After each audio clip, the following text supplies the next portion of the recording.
right, Rick's About the Morning Show, 24 minutes after the hour, y'all. I'm sure y'all know by now, 10 days ago, on November the 5th, Travis Scott AstroWorld concert became one of the deadliest live music events in history, leaving 10 people dead and many more healing both physically and mentally. Now, many people are questioning who is to blame for this catastrophic event, as more than 100 lawsuits have already been filed. Now, joining us this morning is attorney Keisha Perry Walker with the Perry Law Group, an entertainment law firm based in Atlanta. Now, her past and present clients include various artists and producers and songwriters, and she also served as production legal on season 3 and 4 of the Rickey Smiley For Real. Attorney Walker is going to help us break down some of the AstroWorld tragedy that happened and who could be held liable. Miss Keisha, good morning.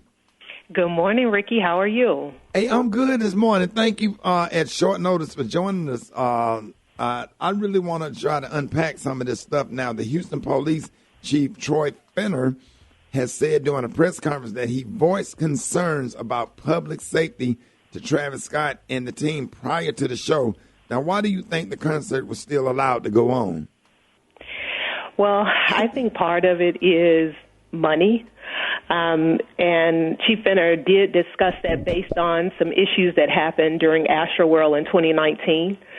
And he did voice concerns about the crowd control, but at the end of the day, the police does not control who rents the venue, if that makes sense. They are there for control, and unless it was indicative early on that it could be a public nuisance or that there could be this caliber of tragedy, which no one expected, then the police really wouldn't have had the authority to shut it down. But you have venues that are owned by Live Nation, who was a promoter, and they get to say the say-so as to who does and does not perform at their venues. Well, from what you've seen, was there adequate security and medical personnel for this event?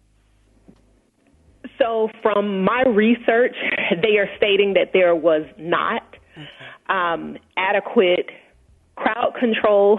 So when these type of events are being done, it is a great deal of a logistical feat that has to be done. Right. Just in doing some of the research and also experts who work with this type of crowd, and we're talking about, it was 50,000 people there. The venue is, I think the max capacity of that venue is 200,000. So we're talking about a fraction of what the venue could actually hold. But for a crowd of this size, and we know that when we are talking about hip hop, that's very different than if you are going, to a Daniel Caesar concert, right? It's a different type of crowd. It's a different type of energy. So you have to prepare for those things. And I don't know that that was adequately prepared for, especially considering that with past concerts for Travis Scott, it has gotten a little out of hand. Now, Attorney Perry Walker, question. There has been a lot of backlash as to why it is Travis or the event producers or Houston Police Department did not just stop the show. Now, there's a video that you can see how close the ambulance was actually in front of the stage while they were trying to exit the venue. And in the background, Travis was still performing. So in your opinion, could Travis be held accountable for not stopping the show completely? So that is a base of several lawsuits that are being filed, stating that had the show been stopped immediately, there could have been more of a preservation of life as well as injury, while there were parties who made the call to keep the show going, thinking that the crowd would have become irate. The hard thing in all of these situations is we all have the benefit of hindsight about what could have been done or what should have been done. Honestly, if the show would have been stopped, I don't know what the impact that would have had based on how bad the crowd surge had already become at that point. Right. Right. It's, it's a hard call on either side. But personally, if I am in the venue and I am advising my clients, I'm advising them to stop the show immediately. Period. Just because, again, at some point, exactly what we're dealing with right now, people began to look at it as you didn't care about your fans. You were concerned about the performance, making sure that all of that was done. And that's where the issues come in. So if I'm there and I'm noticing that there are multiple issues going on, we're going to pause the show immediately. That's the call that I made. Right. Okay, so with honoring the refunds for anybody who'd like to get their money back from the event, Travis has said that he was going to do that. But now there's some legal representatives saying that that's just a ploy to get people to waive their right to legal action later on. So if people get a refund on their tickets, are they waiving their right to sue? It depends on whether or not our great waiver of liability language comes with that refund. Because sometimes, it's just like if you guys have gotten those notifications that say, hey, there's a class action suit by you accepting this sum and this amount, you waive all other rights in this matter. It depends on if that refund is attached to that type of language whereby you're saying, hey, this is compensation for any emotional distress, injury that you have received in the course of attending this concert. Now, so it's possible. Now, I have to ask you this. Now, if you defending Travis Scott or whatever, what would be your first and next move? So first and foremost,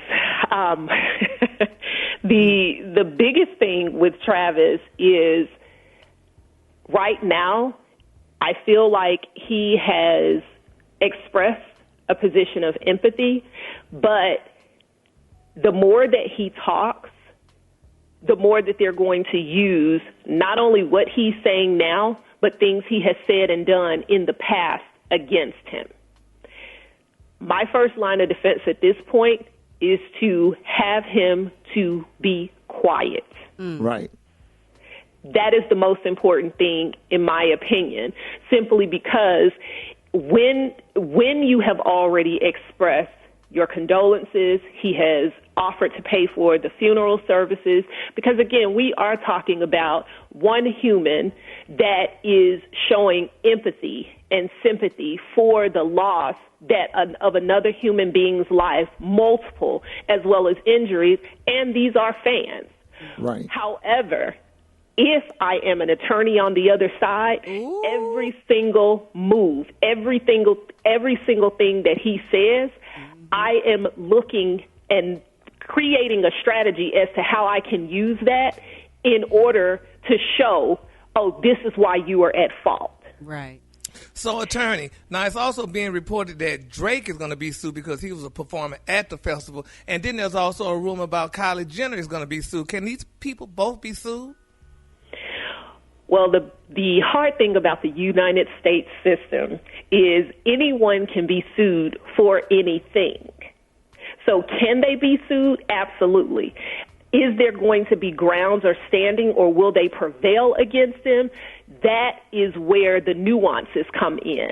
9 times out of 10, Drake has an indemnification provision by him performing there, which an indemnification provision just says, hey, if something happens while I'm performing that is not my fault, you have to cover me. So even if Drake, Kylie Jenner, well, Kylie may be a little bit different because she's not performing.